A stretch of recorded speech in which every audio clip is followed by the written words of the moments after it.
Hi, this is a small video about Black & Decker 27-watt dustbuster with the pet hair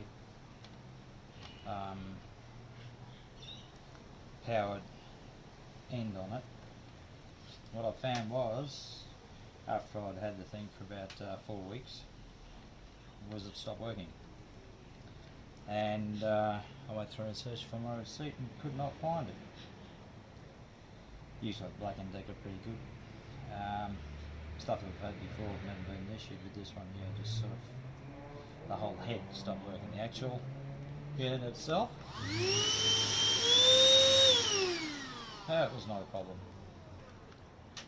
So anyway, I thought, well, I can't find the receipt, I'll just have to get into it and see if I can find it myself. So that's what I did. Sorry about that. A bit late in the afternoon, mozzies. So I pulled it apart. So I'll try and give you a bit of an idea how I did that in the beginning. It was like, okay, there's 1, 2, 3, 4, 5, 6 screws there, the star head, Phillips heads. So you undo that first. Of course, you need to take that out, which is just to press that in, and it just slots in there, locks in there. So you push that, and it pops back out again. Then your 6 screws there, and then once you've done that, 7. I missed one there. Then you need to gently pull it apart. It's tricky because the motor, when I first took it apart, actually I got stuck in this part here, so it reefed out of the bottom part of this cleaner, power head. So what I discovered was that the cog drive on the actual, hope you can see that, on the actual motor, it was glued on, and the glue had just come apart, fallen apart. And so when the motor was actually running, there was no problem with that, but as soon as you put the drive to the brush head back on again, when you turn it on, started up initially, I guess because it's cold, then as it expanded with a bit of heat, it just slowed and stopped. And I discovered that the drive shaft was just spinning and the cog was not a go-to. So that it was a good thing, because it seemed like that would be a repairable item. Just pulling that out of there. So that's it there. And yeah, so I got some extra strong super glue, and gave it a clean, the shaft a clean first, and then applied the glue to it, and then stuck the drive cog back onto it, and hopefully that'll all go well.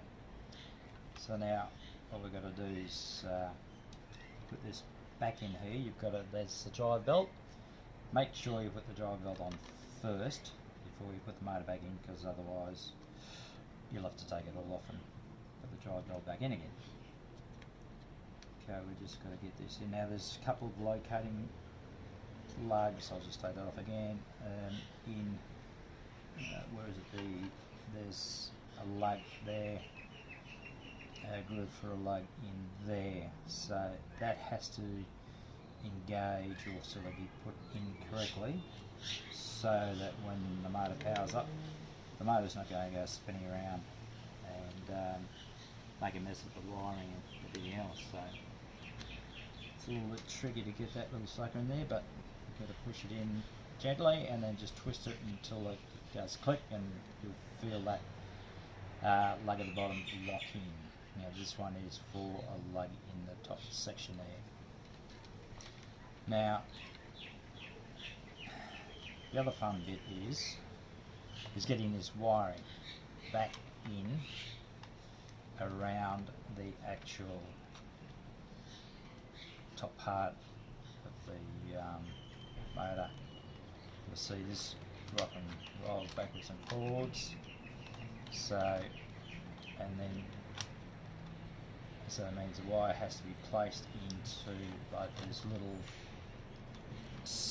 cut-out sections in here where the wires have to go all the way through. So it's got to go through there, through there, through there. And if you don't do that, and you just shove it all back together again, you'll cut the wires. So they've got to go back into those little grooves. And that's a little fiddly thing that's a little bit awkward to do, but once it's done, then put the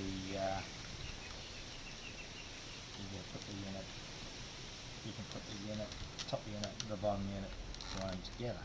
So now it might be a bit difficult to see there, but yeah, light's getting a bit faded, so the wires in there and the little cutout sections, including in the back there.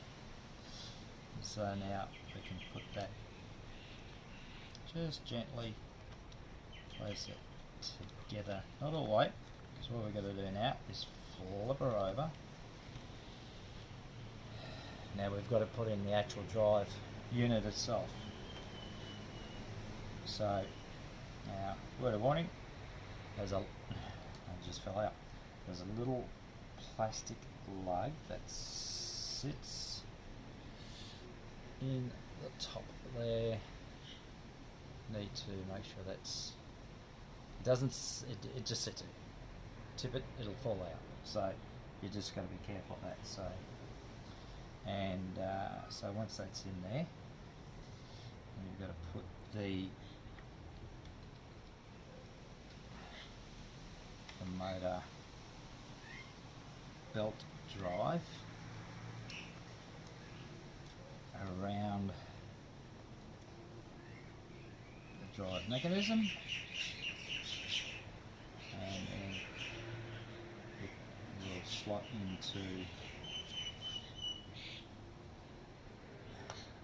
the bottom of the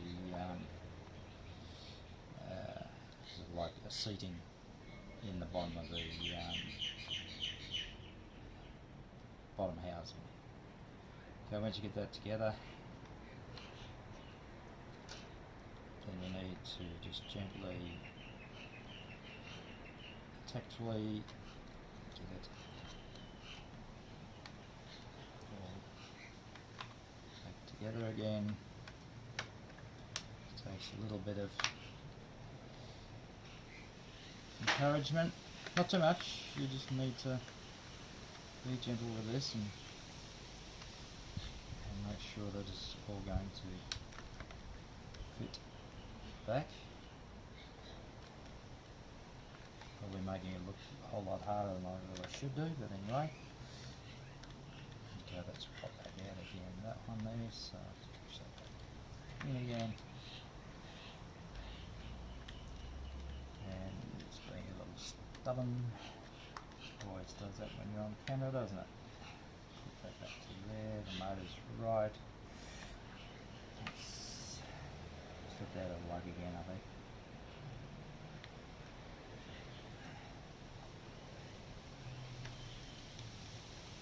Okay, try that again. Right. I think I actually had that upside down. Alright, so that little lug needs to go on the bottom of that.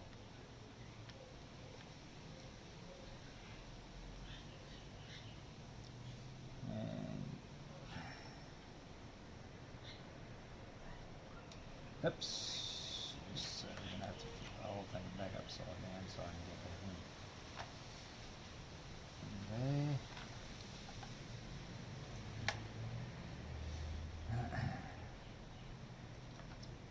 Peak. Yes, that one goes.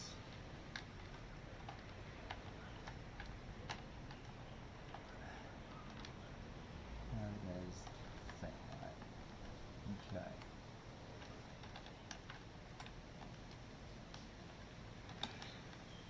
Radio, we've got that there. Slide down, put that in back in, and get the little rubber lug and put that. As far as I can see, that all that does is sort of like helps to a little bit of vibration, anti-shock, while the head's in the beat motion. I'm not sure, that's just what I'm considering would be.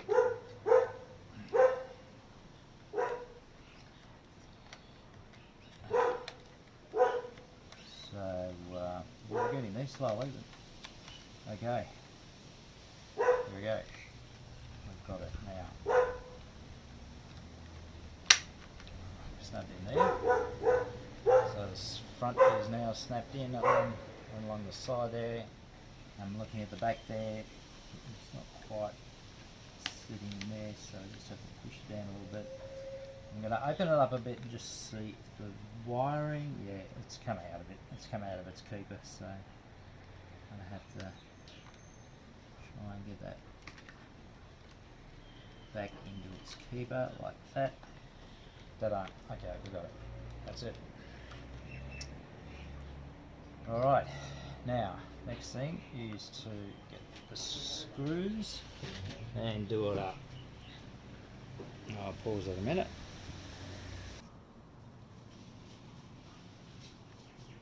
Okay, are we recording there? I think so. Yeah, looks like we are. Okay.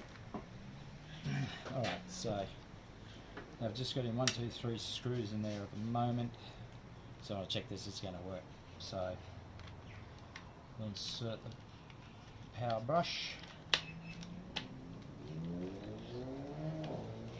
into the unit.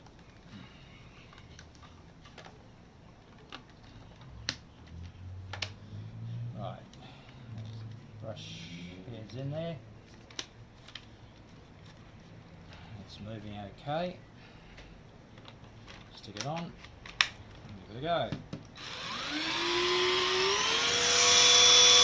Okay, there we go. Yep. Sucked up the power. Alright, it's working. So we just put in the rest of the screws now into the unit, and we're good to go. So it's fixed.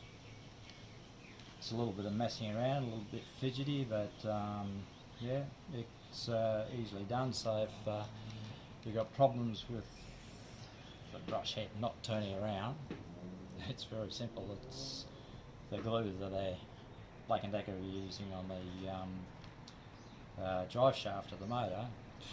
It's coming in bits, so I've read a few articles online where that's happened, so that's what I thought I'd do just for the video. Anyway, hope yours isn't busted, but if it is, that might give you a little bit of help. Alright, ciao.